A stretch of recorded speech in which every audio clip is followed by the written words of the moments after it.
नमस्कार दोस्तों, आज हम उत्तर प्रदेश उच्चतर शिक्षा सेवा आयोग प्रयागराज के हिंदी पाठ्यक्रम में सम्मिलित प्रमुख रचनाकार और रचनाओं में कबीरदास, कबीरवाणी पीयूष, संपादक जयदेव सिंह, वासुदेव सिंह के विषय में चर्चा करेंगे।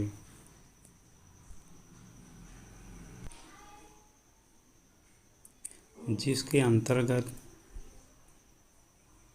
आपके पाठ्यक्रम में हिंदी के असिस्टेंट प्रोफेसर के लिए कबीर की रचनाओं में उनके कुछ अंगों का वर्णन करेंगे जो पाठ्यक्रम में सम्मिलित किया गया है। इसमें सुमिरन को अंग को सम्मिलित किया गया है। विरह को अंग, पर्चा को अंग,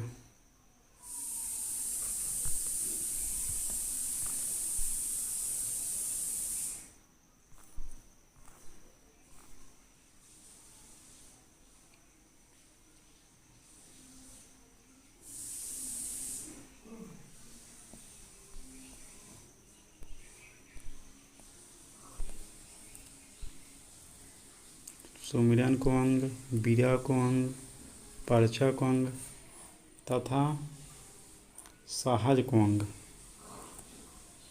को सम्मिलित किया गया है। सहज के अंग के अलावा पद संख्या 2, 3, 6, 7, पद संख्या 8, पद संख्या 9, पद संख्या 10, पद संख्या 11, 12, 13, 14 को सम्मिलित किया गया है। सहज को अंग के अंतर्गत 180 से 181 पदों सखियों का वर्णन है।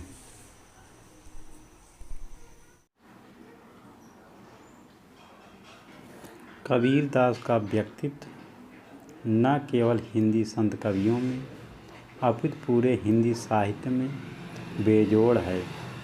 हिंदी साहित्य के लगभग 1200 वर्षों के इतिहास में तुलसीदास को छोड़कर इतना प्रतिभाशाली एवं महिमा मंडित व्यक्तित्व दूसरे किसी कवि का नहीं है।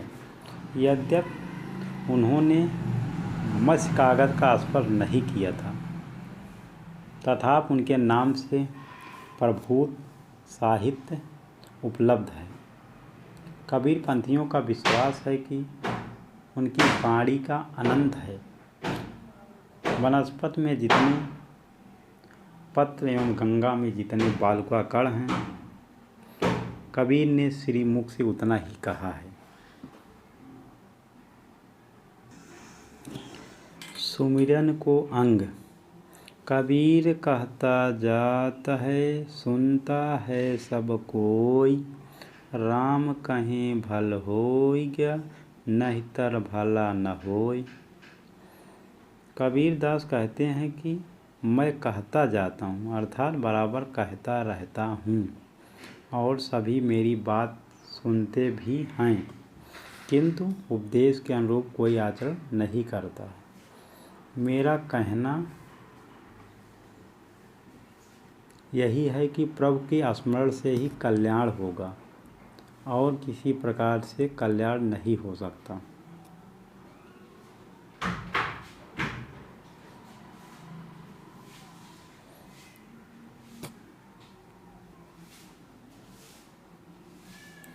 कबीर कहाँ मैं कथि गया, कबीर कहाँ मैं कथि गया, कथि गए ब्रह्म महेश, राम नाम तत्सार है, सब काहूँ उपदेश।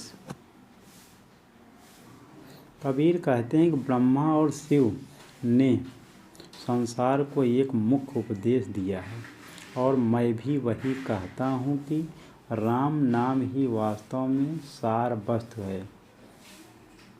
यह एक उपदेश सबके लिए है, अर्थात बिना वर्ण, जाति, संप्रदाय और लिंग के भेद के राम की भक्ति का अधिकार सबको है। तत् तिलक तिहु लोक में राम नाम निज सार, जन कबीर मस्तक तिया शोभा अधिक अपार। तत् तिलक तिहु लोक में राम नाम निसार, जन कबीर मस्तक दिया शोभा अधिक अपार। तीनों लोकों में श्रेष्ठ तत्व राम नाम है, यानी कि राम का नाम तीनों लोकों में सर्वश्रेष्ठ है और वही अपना भी सार है। भक्त कबीर ने अपने मस्तक पर उसको धारण कर लिया। भक्त कबीर ने राम नाम को अपने मस्तक में धारण कर लिया और उनके जीवन में अपार शोभा आ गई।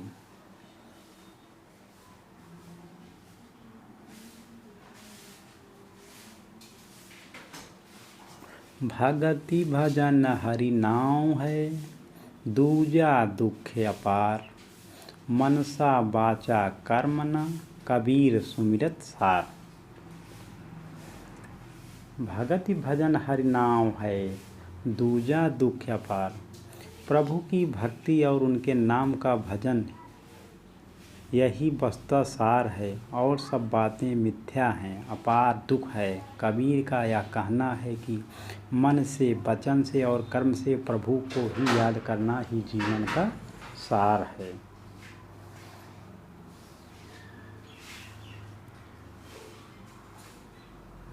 कबीर सुमिरन सार है और सकल जंजाल, आदि अंत सब शोधिया दूजा देखो काल।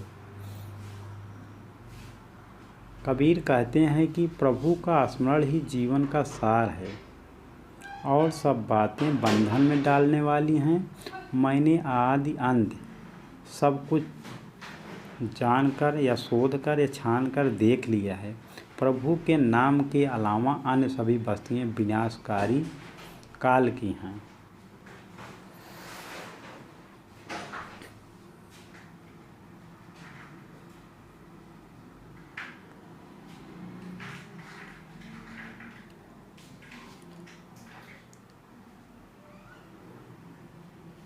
चिंता तव हरि नाम की और नव चितमय दास, जे कस चितमय राम बिन सोय सकल की पास।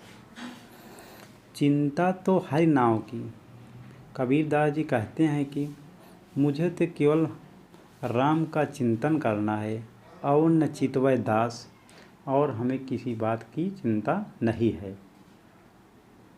जो लोग राम को छोड़कर और कुछ चिंतन करते हैं, वह चिंतन काल के जाल में, बंधन और मिथ में फंसाने वाला है।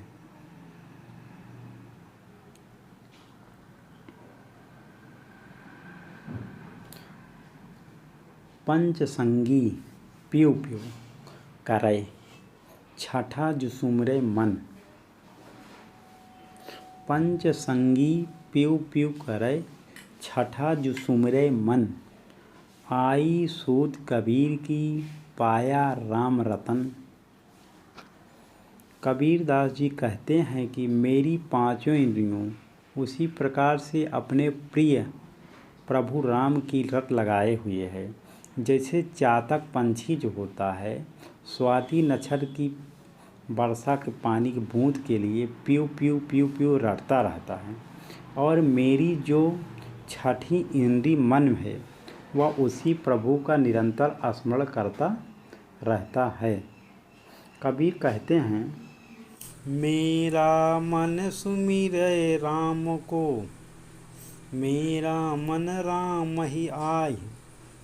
अब मन राम ही होई रहा, शीस नवावों काहि। मेरा मन सुमिरै राम को, मेरा मन राम ही आय। अब राम मैं वही रहा शीश नवावै काहे। मेरा मन राम का स्मरण करते करते राममय हो गया। ऐसी स्थिति में अब मैं किसकी नमस्कार करूं। भाव यह है कि जीव और आत्मा का, परमात्मा का, साधक और साध का भेद ही समाप्त हो गया। तो मैं किसको नमस्कार करूं। तू तू करता तू भया, मुझ में रही न हूँ। बारी फेरी बलि गई, जित देखूं तित तू।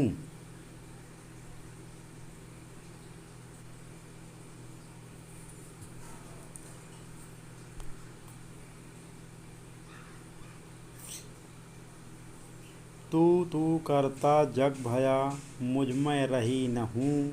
बारी फेरी बल गई, जित देखूं तित तू।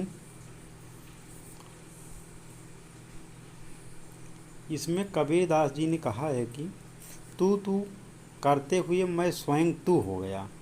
मुझ में मेरापन न रह गया, अर्थात मेरा अहम भाव समाप्त हो गया। मैं पूर्ण रूप से तेरे ऊपर न्यौछावर हो गया हूँ। अब जिधर देखता हूँ उधर ही तू दिखलाई देता है, अर्थात सारा जगत ब्रह्मामय हो गया।